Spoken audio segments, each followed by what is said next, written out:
There are 8,425 students at Prairie View A&M University, and among these thousands of students, a select few decide to take on the responsibility to set a positive example and exalt their leadership abilities.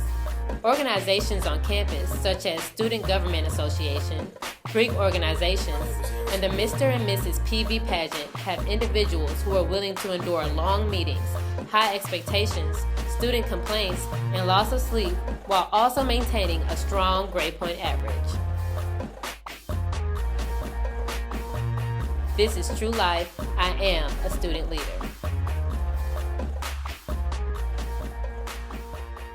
The characteristics a student leader should have is a positive attitude, a great help to the student body, and someone who encourages other students to be positive and do the right thing. I think a student leader should have his priorities in order.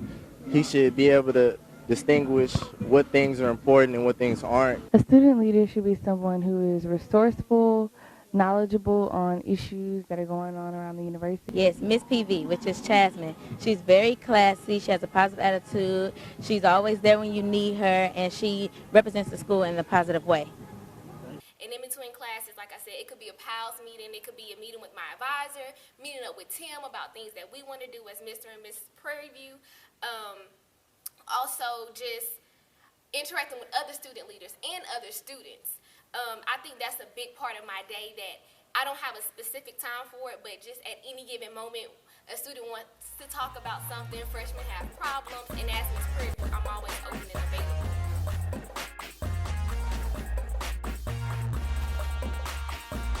A good listener, someone people can talk to. To me, a student leader should hold positive characteristics. He should be known on campus for what he does and not what he say. I think he should be someone that's uplifting. He can serve as a role model to freshmen and really anybody on the yard as long as they recognize that he's doing something positive. The only thing that distinguishes student leaders from a normal student is the title and the responsibility. However, the student leader at the end of the day is a student first before he's a leader.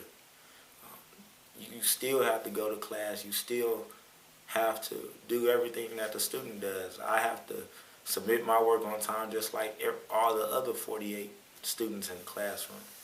So it's no difference at all. It's just that I'm Mr. Prairie View instead of just being Timothy Bryant for my senior year. Well, as far as my position as chairman of Kappa League basically deals with the younger generation, which means the younger kids who are about to come into college. What it does is it molds them into a better man that gets them ready for what they're about to experience. As far as Kappa itself holds its own name. So with that comes high standards and maintenance and things of that nature. When people hear Kappa Alpha Psi Fraternity Incorporated, think men of business, men of achievement, things, and the way you dress, the way you uphold yourself. Definitely it's supposed to be the epitome of a Prairie View woman, and that's class, integrity, smart, beauty, brains, all of that packaged into one.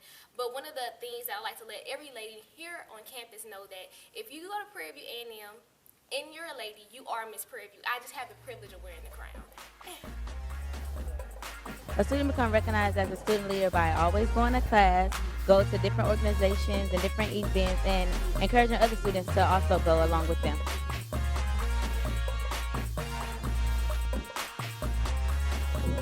I think a student leader becomes recognized by their actions, not by them saying, hey, y'all should follow me, but, taking action and doing what they're supposed to do. And I think others will recognize that and then follow them in their example.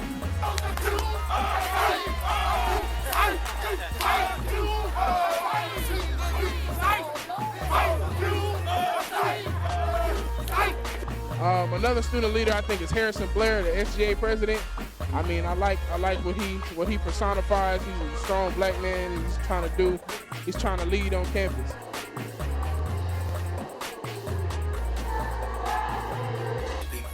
You need to make sure that you have time. You have to treat people like everything they're doing is important, and that you have nothing else to do. You have to make them feel as if they're important, so that you can get the best quality of time with that person, so you can take care of their problem, their issue. You have to act like you care. You have to actually care. Take that back. You don't have to act like you have to actually care about what a student is telling you. You have to want to work for the students. You can't worry about being compensated for everything that you do because you'll never be able to be compensated. It's almost like being a preacher of a large church. You have 8,000 members. You got to make sure each of them are taken care of. You got to be there when something bad happens. You have to be there to congratulate them when something good happens. You have to live with these people. You have to get to know as many of these people as you possibly can, and you have to make sure that your staff is understanding of what's going on with these people. You have to get people who are like-minded and a few who are not like you, who are not like-minded, so that you can have a good view of both sides of an argument. Rather. So that's kind of just a few things that go into it.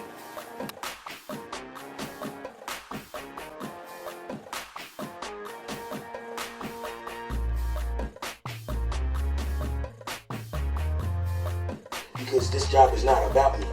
It's for the students. It's about the students. And it's about me projecting what you guys want.